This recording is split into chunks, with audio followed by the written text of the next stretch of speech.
Good day, everyone, and welcome to another lesson in our Geography lecture series.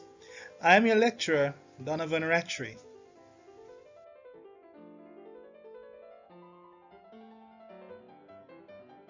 In today's lesson, we'll be focusing on coral reefs.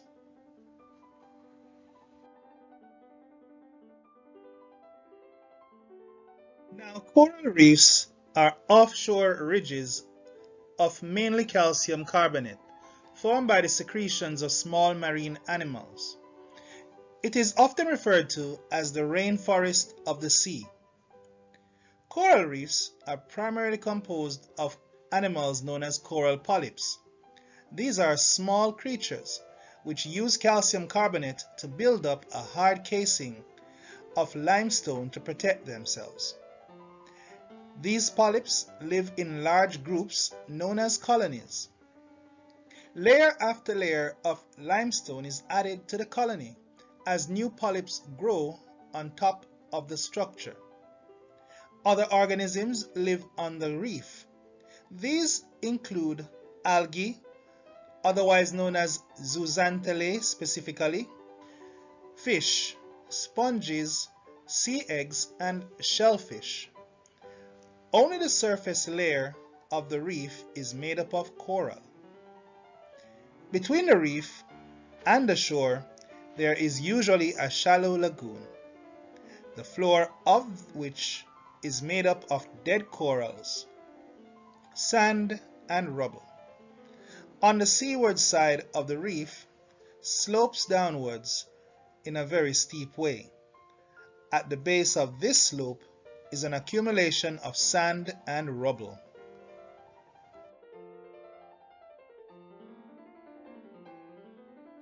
One of the biggest misconceptions of the coral reef is that it's just a rock layer or a layer of limestone rocks. That is so far from the truth.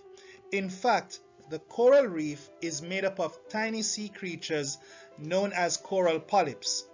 These polyps are actually related to the jellyfish.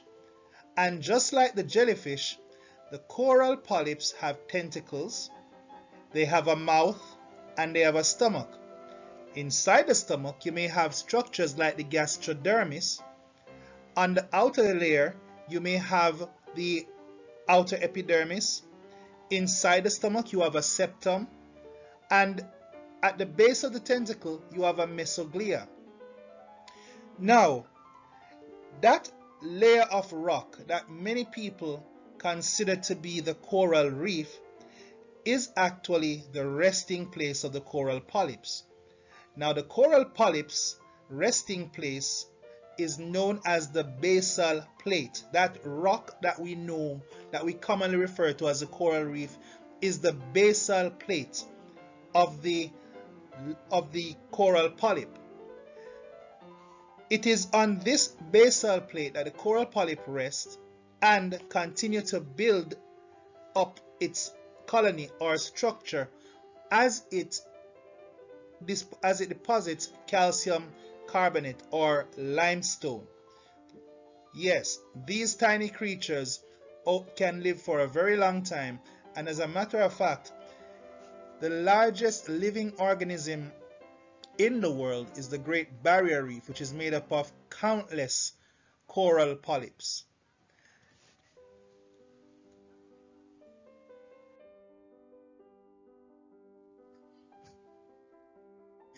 Here is a photograph of what the coral polyps actually look like. As you can see, on the outside, it has its tentacles. So you can see its tentacles sticking out. And that is basically how they catch their prey.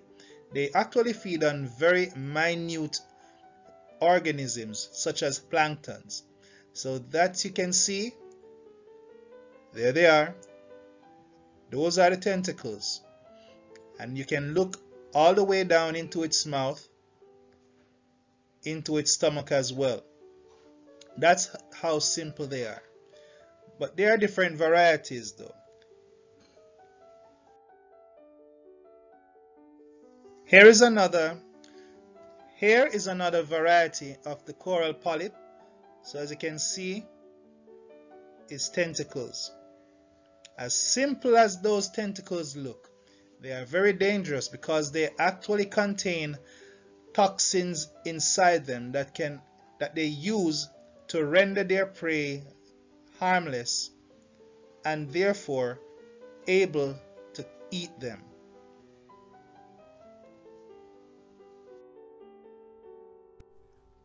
Coral reefs are made up of tiny sea creatures known as coral polyps.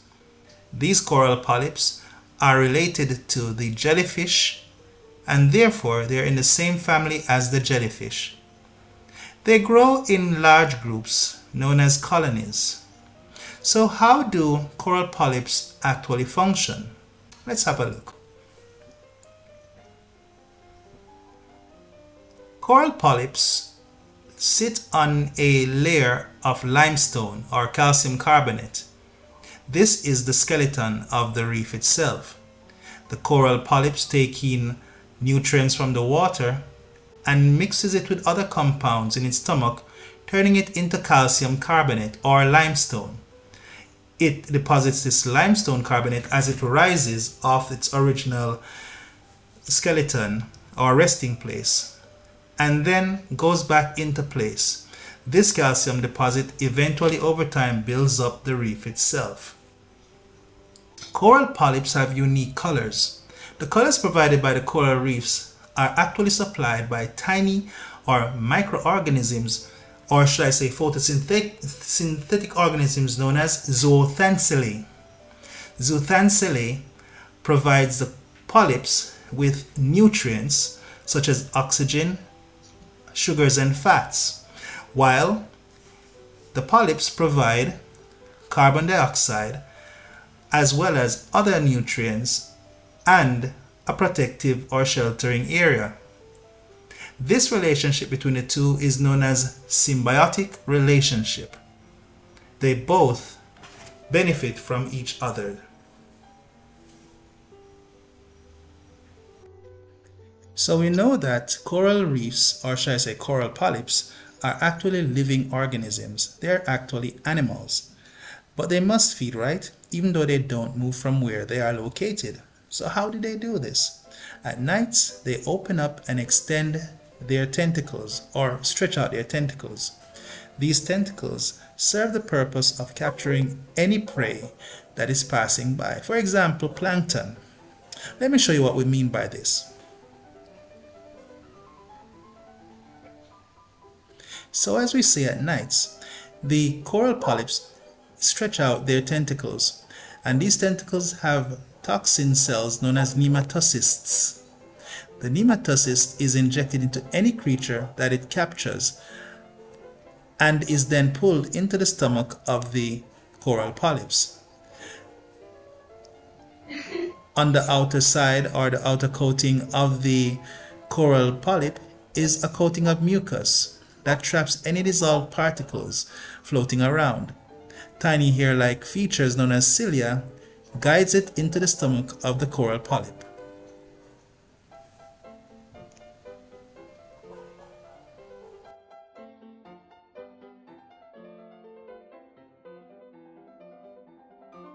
So as you have just learned, the coral polyps contain microscopic cells or algae within it known as the zooxanthellae, which basically form a symbiotic relationship with the coral polyps. In other words then, both of them benefit each other.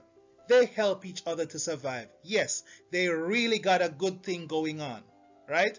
So, the coral polyps provide the right type of environment as well as proper nutrients for the zooxanthellae to survive, wherein the zooxanthellae can carry out the process of photosynthesis that allows it to produce the nutrients needed by the coral polyps in order to survive.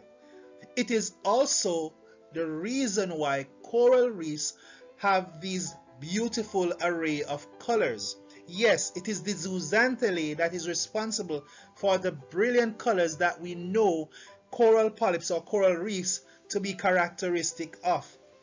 So therefore, they need them in order to survive and to keep up good appearance. Now, one of the things that coral reefs do when the environment gets too stressful or toxic, in any other way you want to put it, they will expel their zooxanthellae. This will cause them to take on a white appearance, which we tend to term as coral bleaching. It may do this temporarily, but if it stays bleached for too long, it will actually die.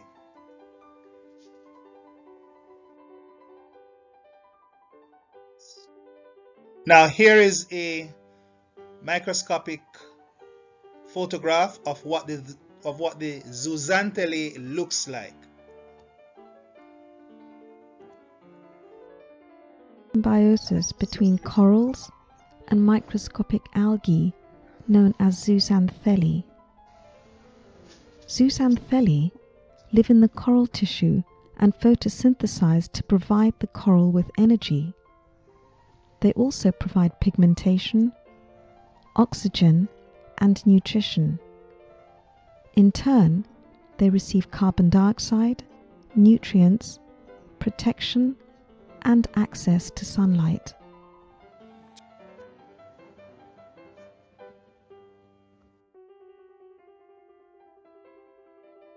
So this is a time lapse of how the coral polyps or the coral reefs expel their zooxanthellae. If you look carefully, as it shrivels up and then expands, you can see the zooxanthellae going up into the water, and it gradually takes on a whitish appearance. It looks powdery when it is expelling it. There it is. I hope you see the powdery substance moving away from the coral polyp. Right, that is there it is again. You can see them going off into the water, looking like smoke. Yeah, that is the zooxanthellae, very minute organisms. So the zooxanthellae can be expelled voluntarily by the coral polyp once the environment gets too toxic, or should I say too stressful. For example, the temperature of the water gets too hot, they can actually release them. All right, and eventually over time they take on a whitish appearance, and we characterize this or consider this to be coral bleaching. And remember, if it stays without the zooxanthellae for too long, or it stays bleached for too long, it will die. There you can see them going off as it expels them.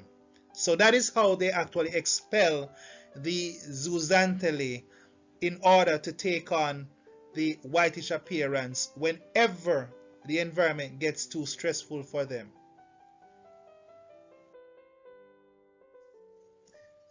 So coral reefs exist between the tropics of Capricorn and the Tropic of Cancer. All right, so within the band of the tropics you will find coral reefs, because coral reefs thrive in warm, normally saline, clear, oxygenated water.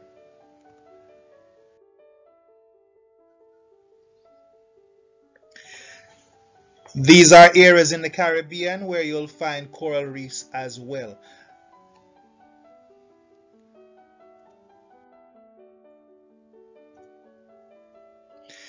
As said a while ago, coral reefs are very delicate creatures, or coral polyps are very delicate creatures. A slight change in their environment and they will die. So, in order for them to continue to survive and grow, the water must be somewhere between 21 degrees Celsius and 30 degrees Celsius.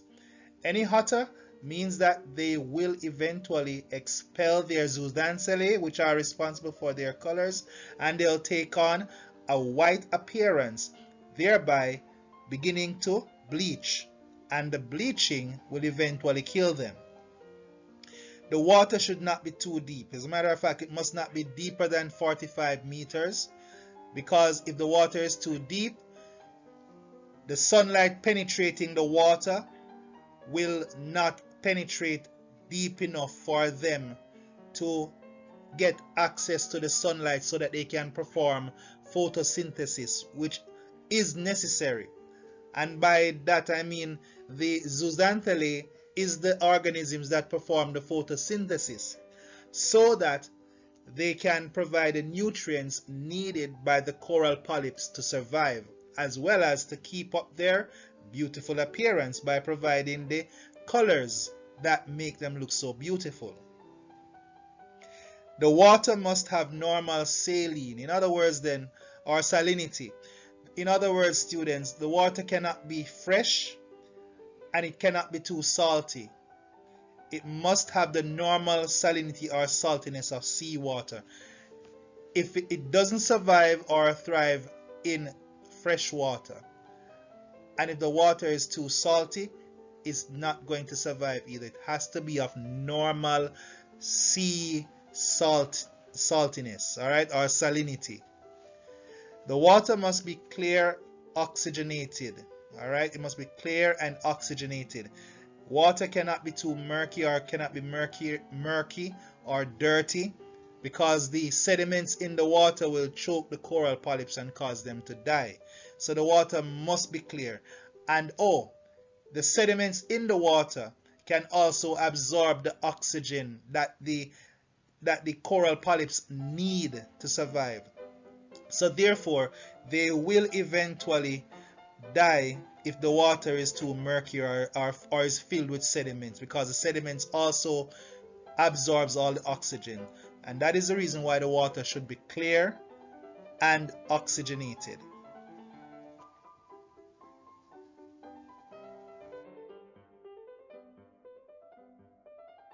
So here are some photographs of coral reefs. Beautiful coral reefs.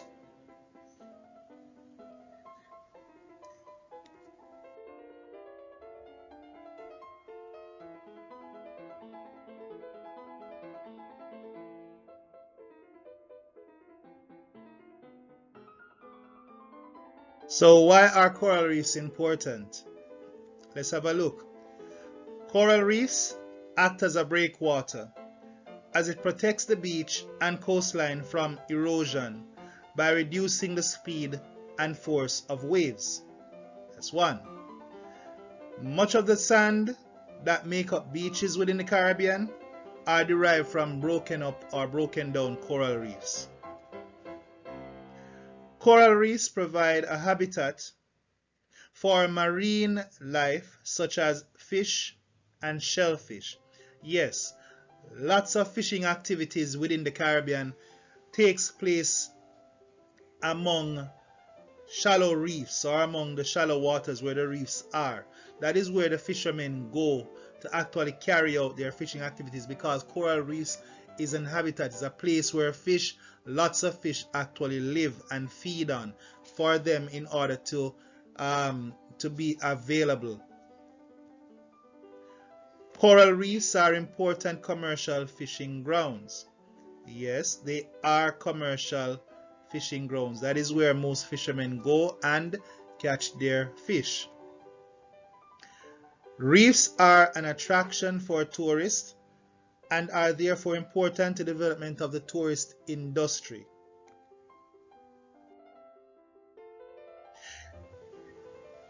So we're going to break a little, and I'm going to show you what we mean by breakwater. Now, as you can see up here, the top diagram shows a thriving, living, well-developed coral reef. And as you can see, the strong waves are coming in, but as soon as they encounter the reefs, the energy of the wave is cut down. So you have the water basically approaching the shore gently right here. Alright. But if you look down here, if you look at the bottom, diagram, there's a big contrast. The coral reef has now died and has been eroded. It's not a thriving coral platform anymore. And because of that, it doesn't have the capacity to slow down or to break the energy of the waves. So the waves will come in towards the shore very aggressively, very violently, and may lead to the shore being eroded as a result.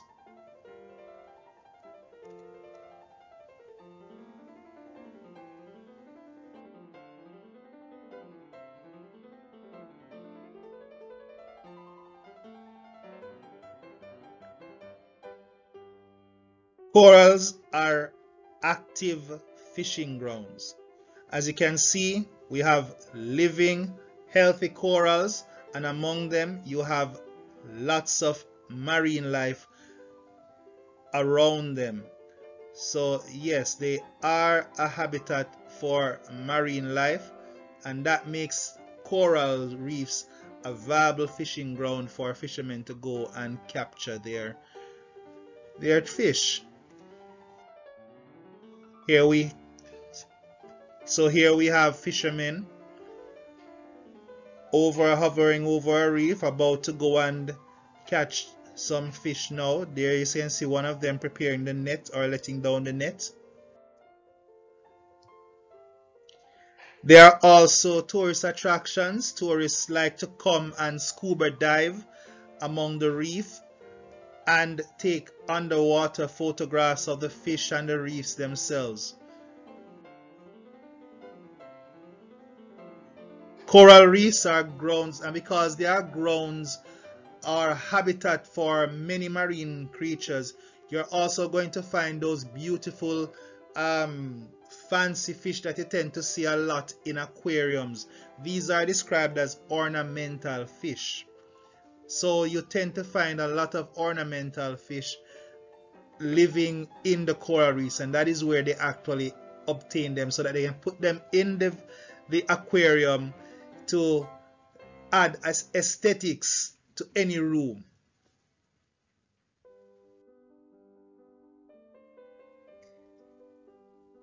So we continue with the importance of the coral reefs.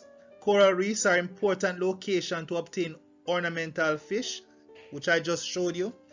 Coral reefs provide a medicinal purposes, such as bioactive compounds provided by sponges and algae that live on the reef.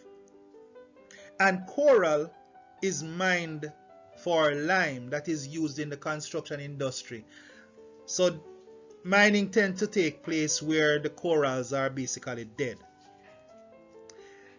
Here we have coral calcium powder, which is a dietary supplement.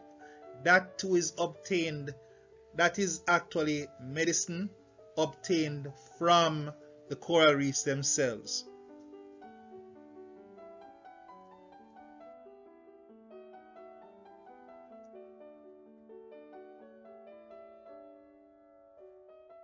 We have various types of coral reefs in the Caribbean. As a matter of fact, generally there are 3 types of coral reefs, and we can find all these 3 types of coral reefs in the Caribbean.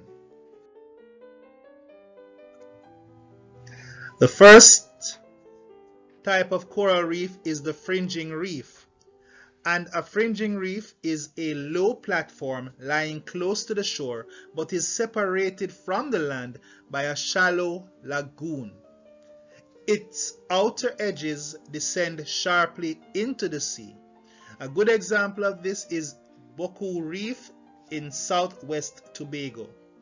So how are they actually formed? Well, a fringing reef is formed by the accumulation of corals close to the coast. They are made into shallow platforms by marine erosion. So here we have a diagram. Here we have a diagram of an island surrounded by a fringing reef. It's very close to the edge of the island, and then you have a narrow and shallow lagoon separating the island from the coral. That is what we call a fringing reef.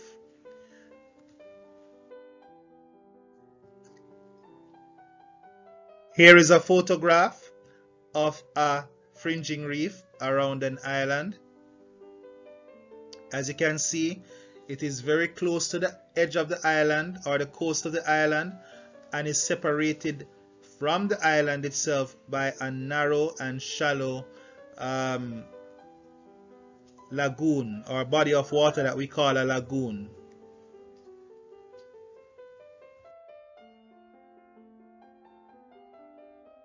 As you can see, around Jamaica we have a fringing reef. So the majority of the reefs surrounding Jamaica are fringing reefs. There are one or two areas we may have another type of reef known as a barrier reef, but for the most part Jamaica is surrounded by a fringing reef.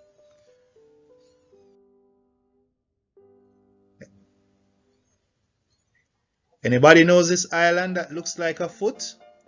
Right, that island is Barbados. Barbados itself is also surrounded by a fringing reef.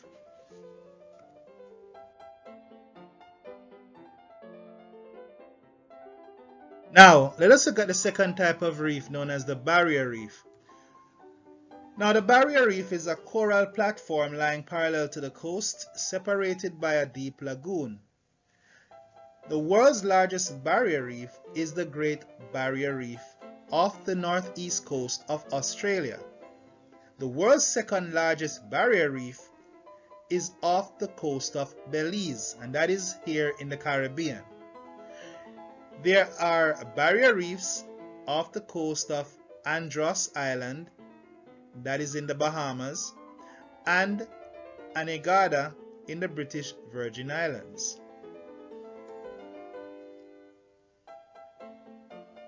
These reefs are formed due to the rise in sea level, which creates a much wider body of water between the coast and the fringing reef. The reef continues to grow upwards in deep water to form a larger coral platform known as a barrier reef.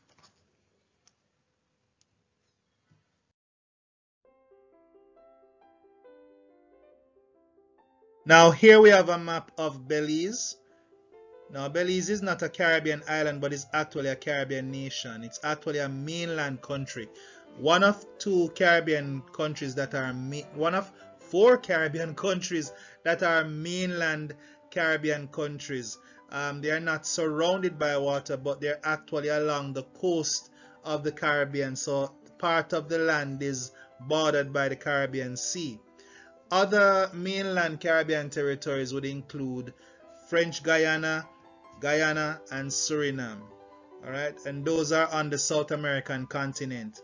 But Belize is on the North American continent, specifically the area that we know as Central America.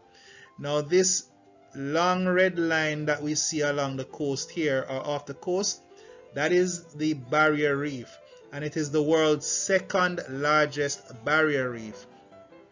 Right here we have a different type of coral reef which we're about to explore, but for now we are focusing on the barrier reef just off the coast of Belize.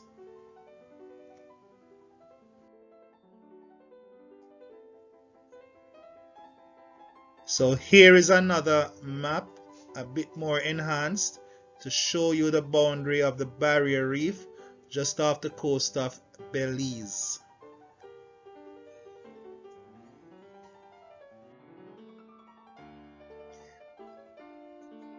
This what we're looking at is the aerial photograph of the Great Barrier Reef off the northeast coast of Australia. So here it is. This is the boundary, and as you can see, it is separated from the mainland by a wide and deeper body of water which we call a lagoon.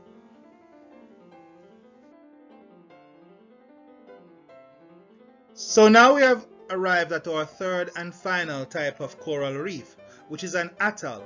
And an atoll is a ring-shaped coral reef or coral island that surrounds a lagoon. There are three types of coral atolls in the Caribbean, all off the coast of Belize. We have Turneffe Island, Lighthouse Reef, and Glover's Reef. It is believed that underwater volcano erupts, and as it erupts and ejects large amounts of material, it builds over many years of continuous eruption until it goes above sea level to form an island. Now, when this island is formed, around the outer edges of the island, coral polyps will inhabit the rocks and over time gradually create its colony surrounding the island. Now, due to the weight of the island begins to submerge or sinks beneath the sea.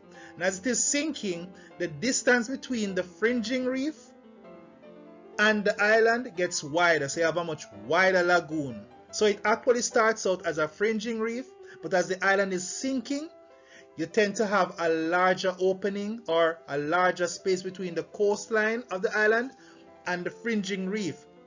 So the lagoon gets wider in the process, and this eventually becomes a barrier reef. Now, as the island continues to be submerged or sink beneath the sea, eventually it will disappear under the water, leaving a ring of corals. And this ring of coral is what we call the atoll, and it actually encircles a body of water that we call the lagoon.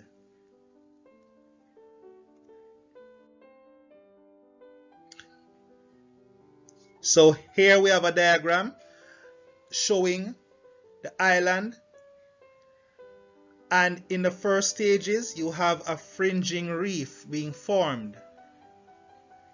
Now, due to the weight of the island, over time the island gradually begins to sink or submerge into the sea, thus causing the lagoon to get wider, because the space between the fringing reef and the coast or the island has now gotten wider, and this is no longer going to be known as a fringing reef. It's now going to be known as a barrier reef, because it is now have a much wider and deeper lagoon as a result of the sinking process of the island. Over time, as the island continues to submerge until it disappears beneath the sea, a ring of corals are left surrounding a body of water or lagoon, and this is what we call the atoll.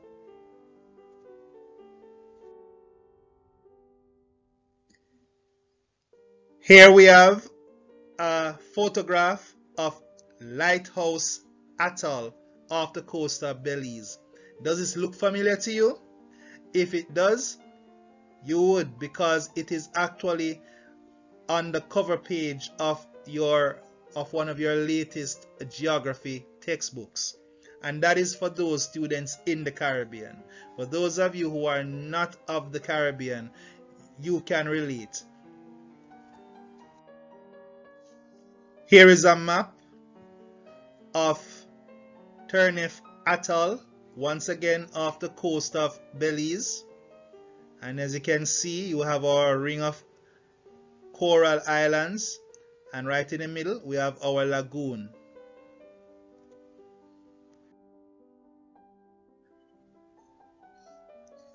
This is an aerial photograph of Glover's Reef, also again off the coast of Belize.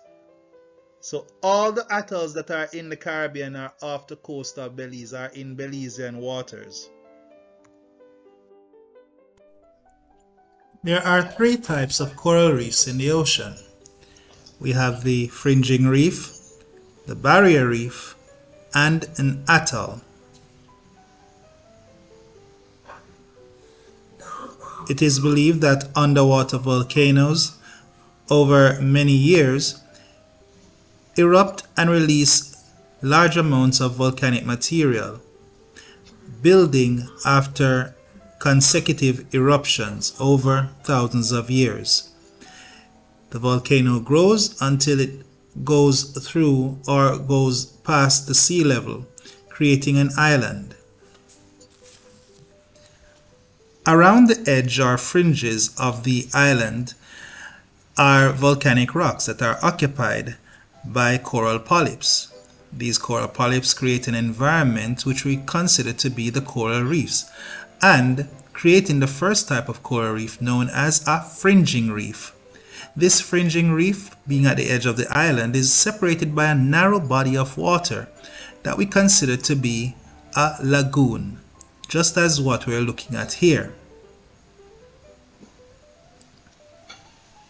Over a period of time, the island slowly sinks, thereby causing the distance between the island and the fringing reef to get significantly wider, thus now becoming a barrier reef, while the fringing reef is continuously growing. This significant distance between the island and the reef can cause it to become what we consider to be a barrier reef.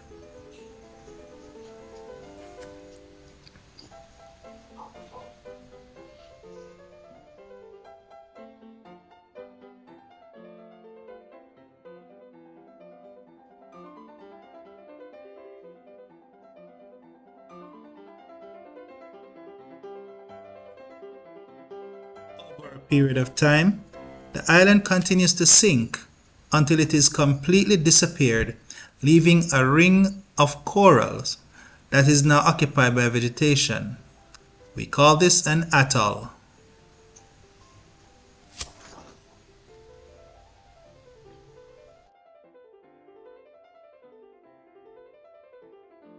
Remember, in the start of the lesson, we actually mentioned about the fact that coral reefs or coral polyps are very delicate and that a slight change in their environment can actually kill them. Well, it means therefore if they're that delicate, then there are many things that can threaten the life of coral polyps or the reef generally. Let's have a look at them.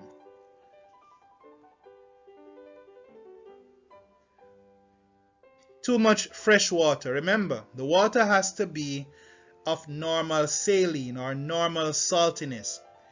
If the water is fresh, that can actually kill the coral reef because they develop best in salt water. Global warming can create a stressful environment for the coral polyps and will cause the coral polyps to eject their zooxanthellae, which can cause them to become bleached. And when they are bleached, especially for a too longer period, they will eventually die.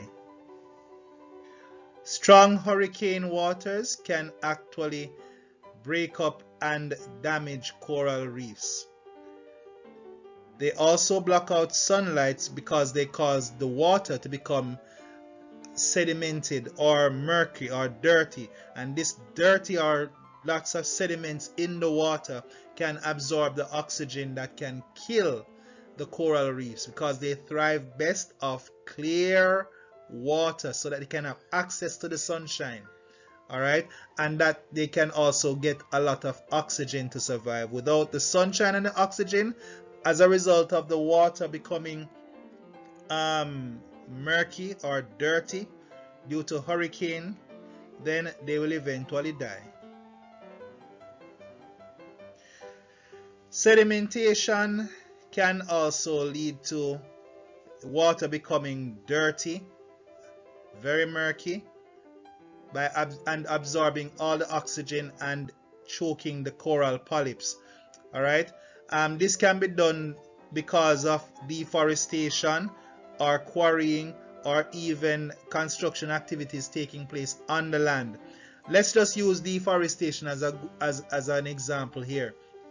Because in the forested areas of the mountains, when the forests are cleared, the land is left bare and exposed to the wind as well as rain. So during heavy rains, all of that dirt is going to be washed into the rivers.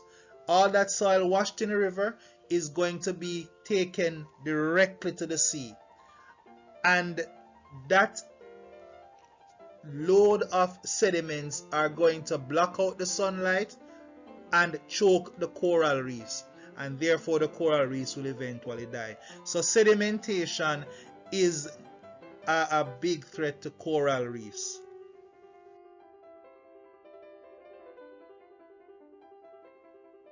Now, organic pollution can be caused by chemical fertilizers or sewage being washed into the sea. And what this does is that it creates more algae.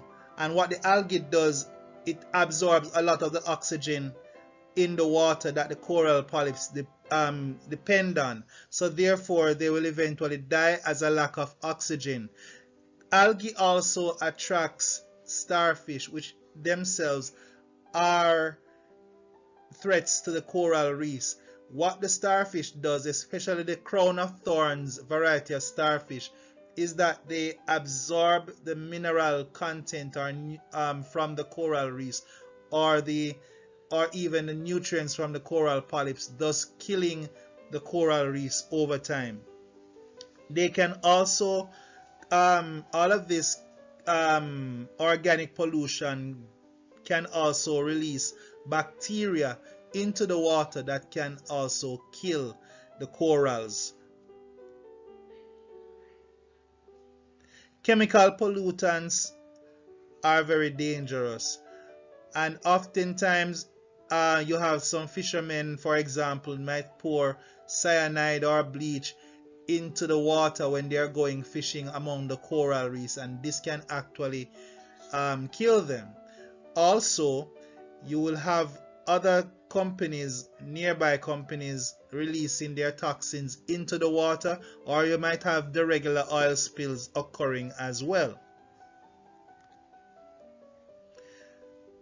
Fishing is also a dangerous activity among the reefs.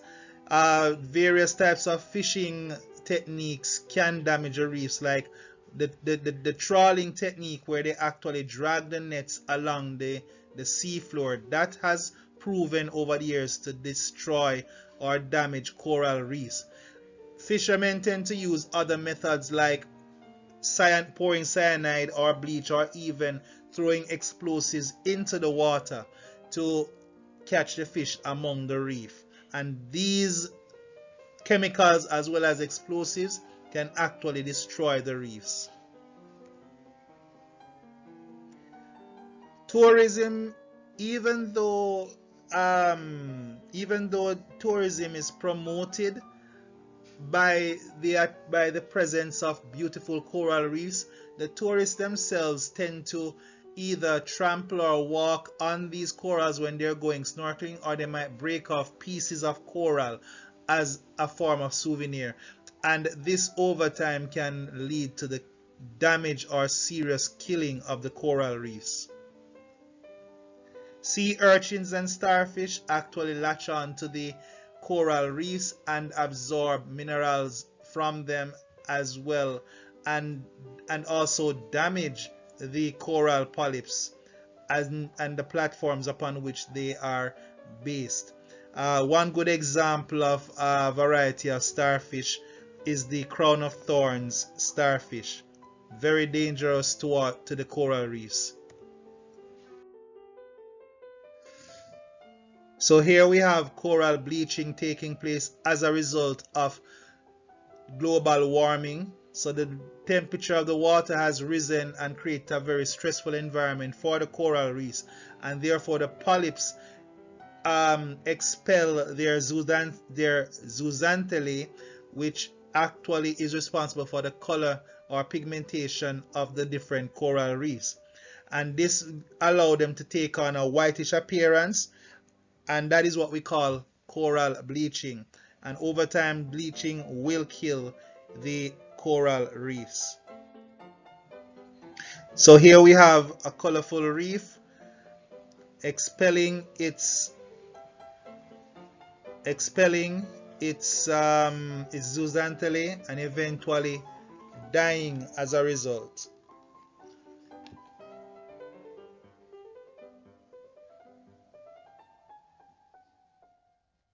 Here it is, dying. It's in bleach for too long, so it expels the zooxanthellae and becomes white, and eventually after a while it dies because the zooxanthellae is no longer there on the polyps to keep the polyps alive.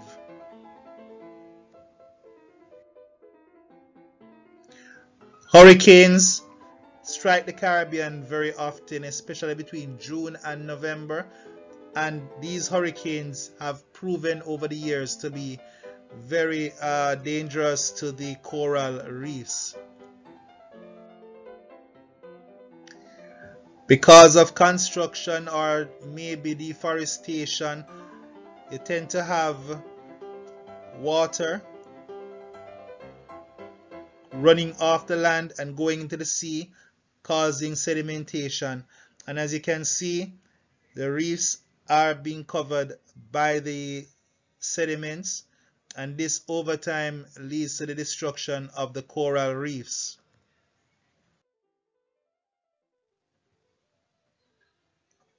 Sometimes boats or ships can drop anchor onto the bed, and the chain that's attached to the anchor itself, can lead to the damage of the coral reefs.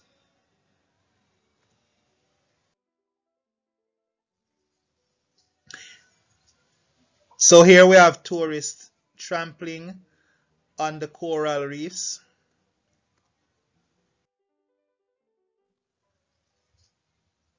A fisherman employing the use of explosives or dynamite.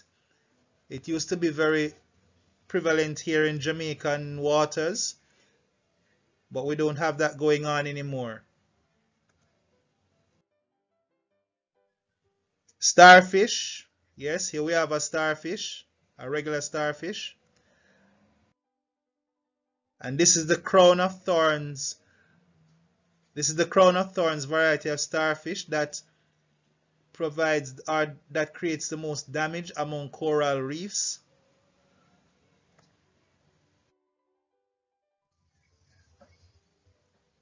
This too is a sea urchin, and that is also another dangerous sea creature that is dangerous to the coral reefs. Here we have a group of sea urchins on a coral bed. As you can see, the coral is gradually dying.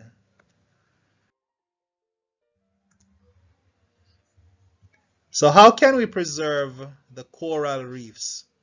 We can preserve the coral reefs by becoming aware of the importance of coral reefs as natural fishing ground, shoreline protectors, as well as recreational areas. Designating coral reef areas as marine parks so as to protect them, and we have that in Jamaica. We have the Montego Bay Marine Park. Taking strict measures against those who engage in dangerous activities in coral reef zones. We can also protect our coral reefs by having strict regulations for the use of reefs as an ecotourism activity. For example, let tourists know that they cannot sit on or stand on the coral reefs or even break off pieces of the coral reefs.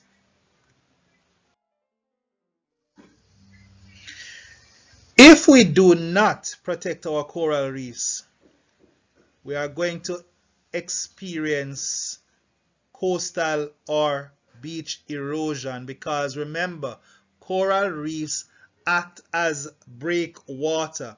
They cut down the energy of the waves so that the waves, upon passing the coral reefs, approach the coast in a gentle way, so it doesn't come at the coast in a very fast or aggressive way and eroding the coastline, but in a very slow and gentle manner up on the shore.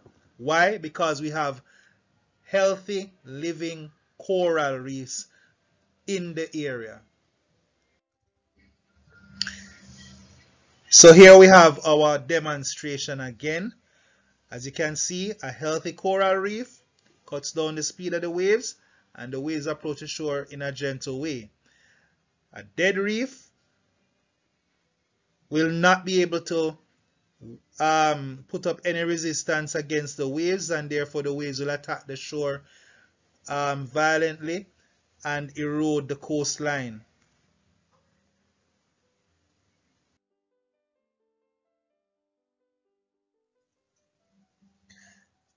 And this is one good example of coastal erosion, especially in an area along the coast that does not have a healthy living coral platform.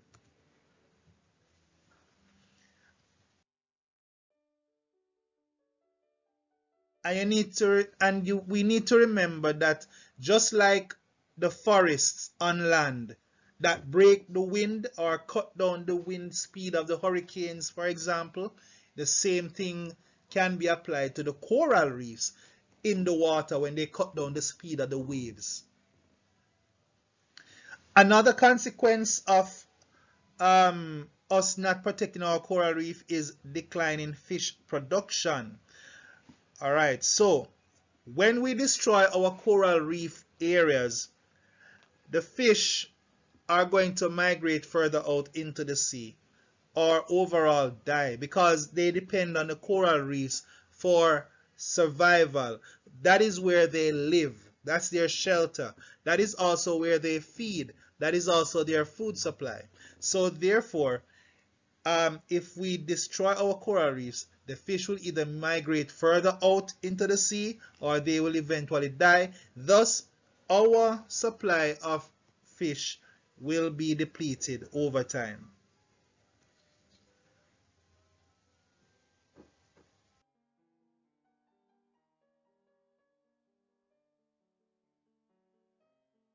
Now here we have lovely, colorful, healthy coral reef, and we have plenty of fish swimming around this area.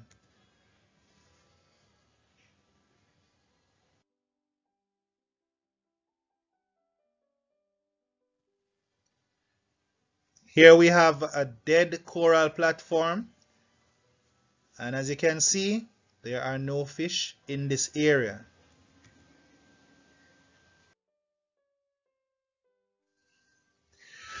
Well, now there you have it, everyone. We have come to the end of our lesson. I really do hope you fully enjoyed it and that you have learned something new and your eyes have been open. Feel free to, as usual, rewind and to try and grasp something that you probably did not capture. However, continue to press that subscribe button and those like buttons as well as those notification buttons. Yeah, and I really want to thank you all for taking the time out to watch my video, and I really appreciate that. So once more, I encourage you to continue to love geography and work hard at it and do it with dynamite. Have a great day, everyone. Thank you very much.